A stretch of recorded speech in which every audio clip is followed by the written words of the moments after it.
मैं कौन हूँ? एक दिन सुबह सुबह च्वांगसू जैसे ही जागे जोर जोर से हंसने लगे। यह देखकर उनके सभी शिष्य इकट्ठा हो गए और उत्सुकता से पूछा, गुरुजी, क्या बात है जो आप इतने प्रसन्न हैं?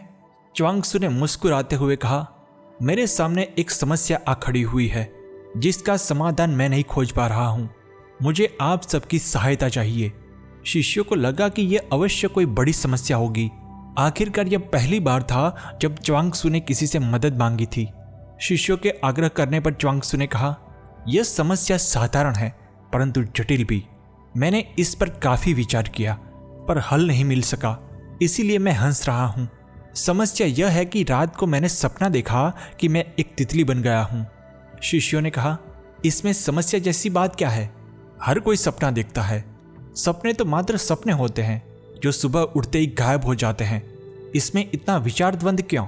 च्वांगसू ने गहरी सांस लेते हुए कहा, मैं कोई विचार द्वंद नहीं कर रहा हूँ, पर जैसे मैंने तितली होने का सपना देखा वैसे ही हो सकता है कि तितली ने भी सपना देखा हो कि वह च्वांगसू बन गई है।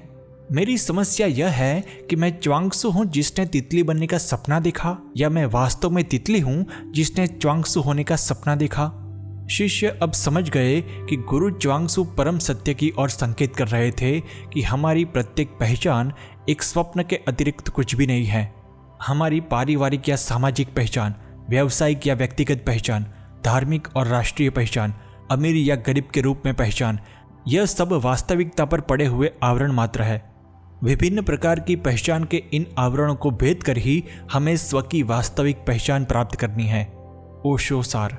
सभी पहचान मिटाने के बाद जब आप पूरी तरह स्वतंत्र और पारदर्शी हो जाते हैं तभी आपको समझ में आता है कि आप वास्तव में कौन हैं। अपनी भीतर झांकने से ही हमें अपनी असली पहचान का एहसास होता है। मृत्यु का मर्म। एक विधवा स्त्री का इकलौता पुत्र मृत्यु को प्राप्त हो गया। इस दुख में वह पूरी तरह से टूट गई। उसके जीवन का अर्थ मानो खो गया था। गांव वाले भी उसकी पीड़ा में दुखी थे।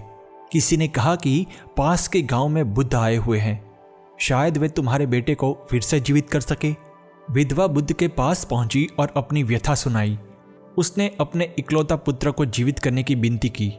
बुद्ध ने कहा, ऐसा करने के लिए तुम किसी भी एक ऐसे घर से एक मुट्ठी सरसों के दाना लेकर आओ जहां किसी की मृत्यु कभी न हुई हो। स्त्री ने गांव के हर घर का दरवाजा खटखटाया पर ऐसा कोई भी घर नहीं मिला जहां किसी की मृत्यु न हुई हो।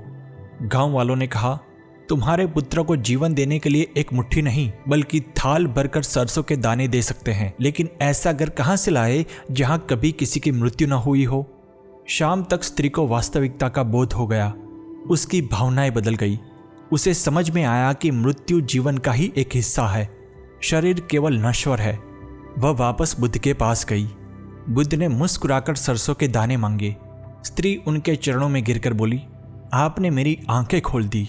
अब मुझे समझ में आ गया है कि जो जन्म लेता है उसका मृत्यु होना निश्चित है। अब मेरी केवल एक विनती है, मुझे मेरे उस असली स्वरूप का परिचय करा दे जो अमर है। सदियों से मनुष्य मृत्यु को जीतने का प्रयत्न कर रहा है, लेकिन ऐसा करने की कोई आवश्यकता नहीं है क्योंकि मृत्यु एक भ्रांति मात्र है। हमारे भीतर जो स्वत्व है वह परम तत्व है जिसका परिचय हमें नहीं है। वही अमर और अविनाशी है। यह अपरिचय ही मृत्यु के भय का कारण है।